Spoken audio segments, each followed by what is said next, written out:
Ever since LeBron took his talents to South Beach, the NBA offseason has been the most exciting part about the season. This is where we get to use our imagination and visualize what these new look teams with old faces and new places will actually look like. However, this has probably been the slowest offseason we've seen in quite some time. Matter of fact, the only thing that actually moved the needle was Portland Trail Blazers all-star guard Damian Lillard finally requesting a trade. So we waited and waited, and with much anticipation, we finally got what he desired, but not his desired destination. What's going on, YouTube? It's your boy Chris with For the Win, back at it again. Make sure you hit a like for the YouTube algorithm, and make sure you subscribe and hit the bell. Now, in case you've been living under a rock, Damian Lillard has just been traded to the Milwaukee Bucks.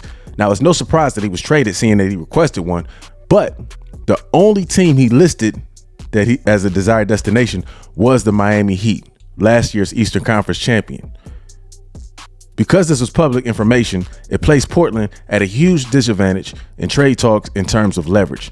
They refused to take a bad deal just to make Dame happy. So of course, with signs of pointing to a disgruntled Giannis considering leaving, the Milwaukee Bucks pulled off the trade of the summer instead of the Miami Heat, which has absolutely stunned everyone across the association and fans alike.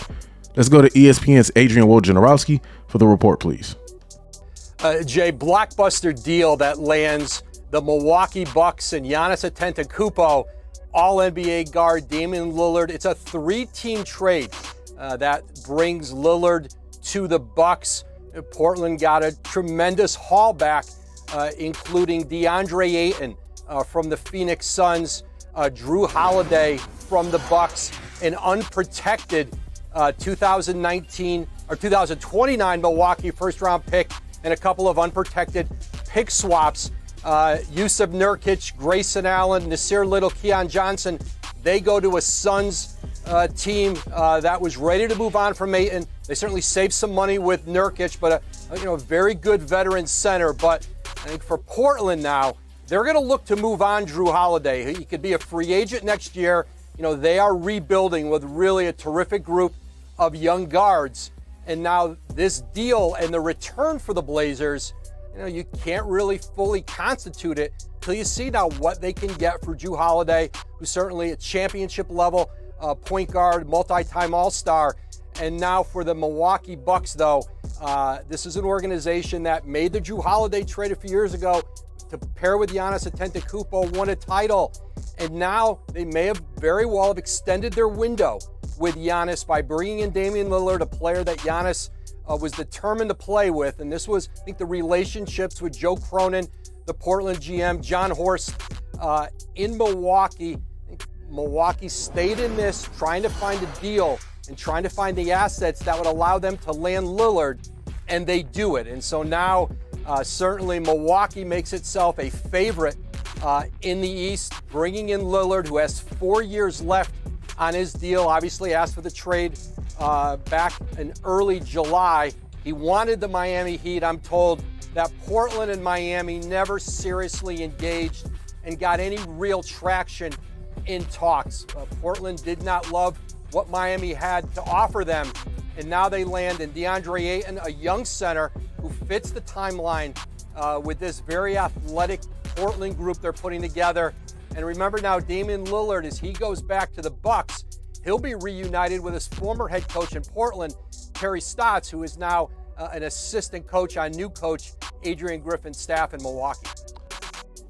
All right. So there you have it. A very complex trade with a lot of moving parts. Obviously, it's three teams involved. It ultimately helps each team involved improve. The Phoenix Suns are now finally able to move off of DeAndre Ayton, who didn't want to be there. He was upset and disgruntled from, when they had finally re-signed him back when they had Chris Paul. It gives them an opportunity to, get a fresh start in that locker room, replacing him with Nurkic, which is a solid replacement with their all-world lineup, including KD, Book, and Bradley Beal. The Trailblazers didn't get fleeced, which was their ultimate goal. They walk away with some valuable pieces and are ready to make some more moves with Drew Holiday, who will probably be, another asset that's going to be used later on down the line as a chessboard piece. to be able to help bolster their roster as they begin to rebuild with a younger team. And, was for the Milwaukee Bucks, what we really care about, Damian Lillard gets teamed up with Giannis. Giannis gets another elite guard to take them from title contenders, because they were the number 1 seed last year, now to title favorites. Now, they'll lose some defense in Holiday, but they'll be a very good defensive team still, with the healthy Middleton, Lopez, and Portis, to back up Giannis, who, multiple MVP, multiple Defensive Player of the Year. So it's going to be very, very, very interesting to see what happens. I mean, Dame Dollar has never been known as a defender. However, he averaged a career high 32 points per game last year. And now with him teamed up with Giannis Antetokounmpo, man, I think, honestly, it's going to be scary hours. What's crazy is I think that Miami Heat overplayed their hand. They just kind of assumed that eventually they would be able to land Damian Lillard at some point. But you got to know that's a valuable asset. And if he wants to go to you, you really, really fumbled the bag by holding on to or not being willing to let go of some of the pieces necessary in order to pull off the trade. But it is what it is. You know what I mean? They made it to the Eastern Conference Finals. Actually, they won the Eastern Conference Finals. They made it to the NBA Finals last year without him. So, they should be fine. They're still going to be contenders as well, defending the East. And we shall see what's going to happen. But I definitely think this move catapults Milwaukee to the top, not only of the Eastern Conference, but just to the top of the NBA. Like, they're going to be one of the top 3 teams, one of the top 3 favorites in order to win. Let's see what some of the reaction was from some of the people around the league, or some fans, I should say. Let's see. I can't believe NBA star Damian Lillard finally requested Miami and only Miami, and the Heat couldn't trade for him. It may not be Pat Riley or the company's fault, but the Trailblazers could simply have refused. Either way, it's a major disappointment. That is a fact. If he wanted to go there, I mean, shoot, Damian Lillard might be disappointed, but it is what it is. At the end of the day, he can't really complain about his landing spot, because he's definitely with a contender. Someone else says, I don't want to hear about the Heat acquiring star play via trade anymore. They had the absolute perfect scenario with Damian Lillard and folded like a cheap tent. And then this other person says the Raptors are the front runners for Kevin Durant, which they were last year before he got traded to the Suns, and they didn't get him. The Raptors are the front runners for Damian Lillard, and they didn't get him. I'm exhausted. Yeah, the Raptors emerged in the last few days before the trade was made official with Milwaukee to be front runners to actually get him. I didn't think that was going to happen either way. I know for a fact, well, I don't know for a fact, but I'm quite sure that Damian Lillard, Dame Dollar, didn't want to go to Toronto either. That would be torture. That would just be rude, for the Trailblazers to send him there instead of Miami. But what are my thoughts? I think that it worked out actually better than he expected. I think that this is the perfect place for him. It immediately makes him a contender. He never actually was truly a contender to actually win an NBA title over the last few years. So if we're being completely honest, I mean, they made it to the Western Conference Finals, but they were up against the KD and Steph Warriors. There's no one believed for 1 second that they were ever going to advance in that. You know what I mean? So they got pretty far down, but once they traded CJ McCollum, it was over with. And they didn't stand a chance, and so they've pretty much been in rebuild mode the last couple of years. And with Dame becoming an aging superstar, getting a little older, he's well into his 30s now. It's time for him to really play for something meaningful. He's made all his money.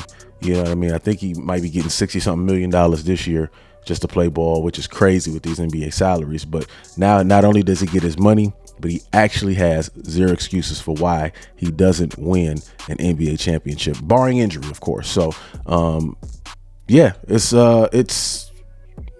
going to definitely be an interesting season. I'm going to be tapped in. I'm going to be tuned in probably to every single game.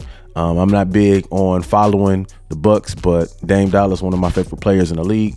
Him coupled with Giannis Antetokounmpo, like I said, it's going to be scary hours, and this is probably going to be his best chance in his career at finally winning that elusive NBA title. So what I want to know is what do you think? What do you think about the trade? What are your expectations? What are your predictions? And do you think that this was a better fit for him than the Miami Heat? Whatever it is that you think, make sure you drop it down below in the comments. Once again, make sure you hit a like for the YouTube algorithm and make sure you subscribe and hit the bell for more amazing content like this. I'll holler at y'all in the next video. Peace.